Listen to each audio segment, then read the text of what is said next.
Students, আমি প্রীতি ma'am জ্ঞানজ্যোতি coaching সেন্টারের পক্ষ থেকে তোমাদের সকলকে জানাই আরো একবার স্বাগত। তো আজকে আমি তোমাদের সেকেন্ড সেমিস্টার মেজর এডুকেশনে যে টপিকটি নিয়ে আলোচনা করব, তোমরা দেখো স্ক্রিনে দেওয়া রয়েছে জাতীয় মূল্যবোধের ধারণা।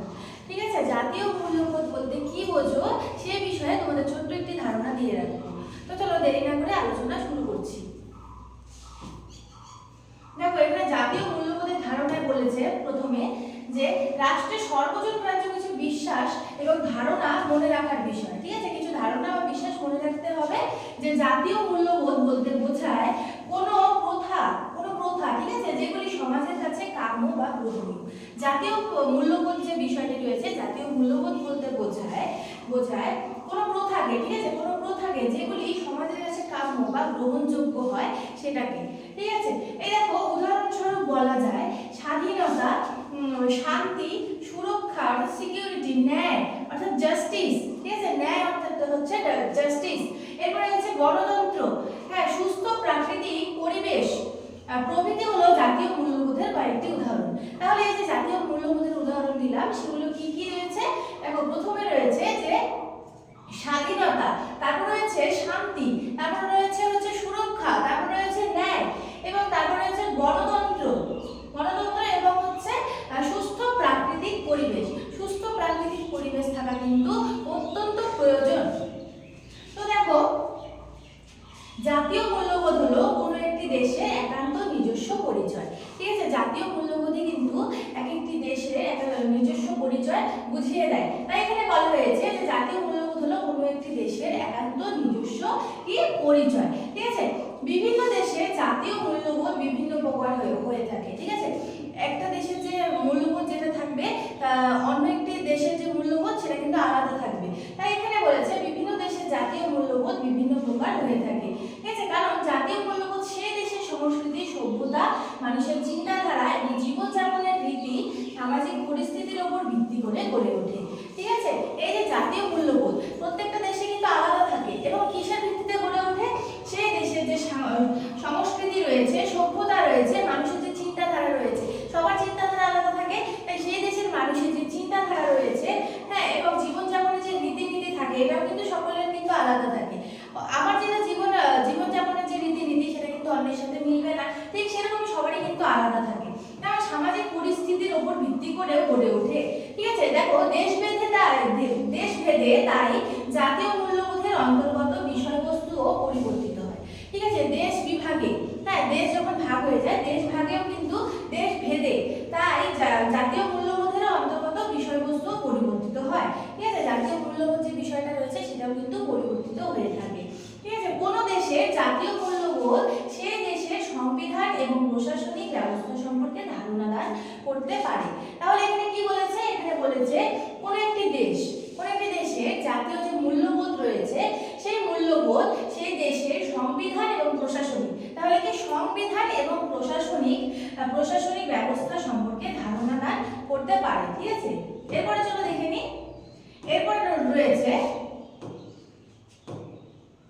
জাতীয় মূল্যবোধ হলো নির্দিষ্ট কোনো দেশের পরিচয়। আমি আগেও বললাম যে জাতীয় মূল্যবোধ হচ্ছে এক একটি দেশের এক একটি অন্যরকম হতে পারে।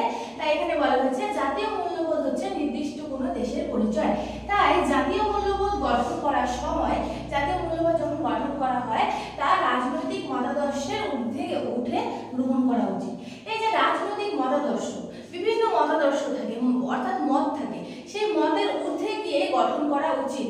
ঠিক আছে, জাতীয় মূল্যবোধ প্রতিফলিত হয় দেশের সংবিধানের মাধ্যমে।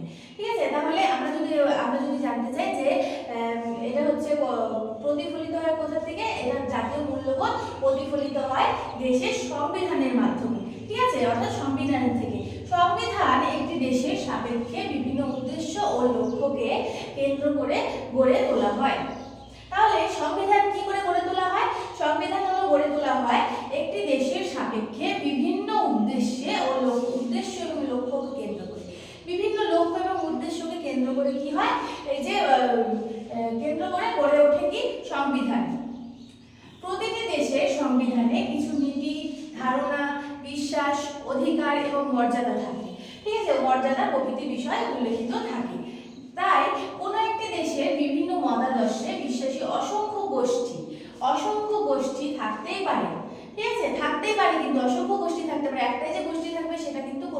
কথা না। তা সত্ত্বেও দেশ এবং জাতীয় ঐক্যের সাপেক্ষে তাদের সকলকে একটি সাধারণ বিশ্বাস, রীতি এবং নিয়মাবলীকে স্বীকৃতি দিতে হয়। সমস্ত কিছু যে আমরা যে সমাজে বসবাস করি, সমাজে বসবাস করতে গিয়েও কিন্তু আমাদের বিভিন্ন নিয়ম পালন করতে হয়। তাই এখানে বলেছে যে রীতি এবং নিয়মাবলীকে স্বীকৃতি দিতে হয়। ঠিক আছে, এগুলি মেনে চললে দেশ সুরক্ষিত থাকে। আমরা যদি নিয়ম মেনে চলি, সেটা বাড়িতে হোক বা সমাজে হোক, তাহলে কিন্তু সেটা কিন্তু সুরক্ষিত থাকে। এবং আমরা যদি সমাজের নিয়ম মেনে না চলি, তাহলে কিন্তু একটি খারাপ পরিস্থিতির সৃষ্টি হতে পারে। হ্যাঁ, এগুলি মেনে চললে দেশ সুরক্ষিত থাকে, দেশের শান্তি বজায় থাকে এবং দেশের উন্নয়ন ত্বরান্বিত হয়। ঠিক আছে, দেশে কিন্তু শান্তি বজায় থাকে যদি আমরা নিয়ম পালন করি সঠিকভাবে।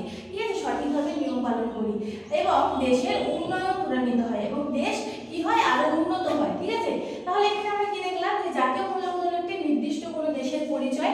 তাই জাতীয় মূল্যবোধ গঠন করার সময় রাজনৈতিক মতাদর্শের ঊর্ধ্বে উঠে গঠন করা উচিত। ঠিক আছে, এবং জাতীয় মূল্যবোধ প্রতিফলিত হয় দেশের সংবিধানের মাধ্যমে। ঠিক আছে, সংবিধান একটি দেশের সাপেক্ষে বিভিন্ন উদ্দেশ্য ও লক্ষ্যকে কেন্দ্র করে গড়ে তোলা হয়। প্রতিটি দেশের সংবিধানে কিছু নীতি বা ধারণা থাকে। নীতি, ধারণা, বিশ্বাস, অধিকার, মর্যাদা প্রভৃতি বিষয় কিন্তু উল্লেখিত থাকে। কোনো একটি দেশে বিভিন্ন মতাদর্শে বিশ্বাসী অসংখ্য গোষ্ঠী থাকতেই পারে। ঠিক আছে, অসংখ্য গোষ্ঠী কিন্তু থাকতে পারে। হ্যাঁ, তা সত্ত্বেও দেশ এবং জাতীয় ঐক্যের সাপেক্ষে তাদের সকলকে একটি সাধারণ বিশ্বাস, রীতি এবং নিয়মাবলী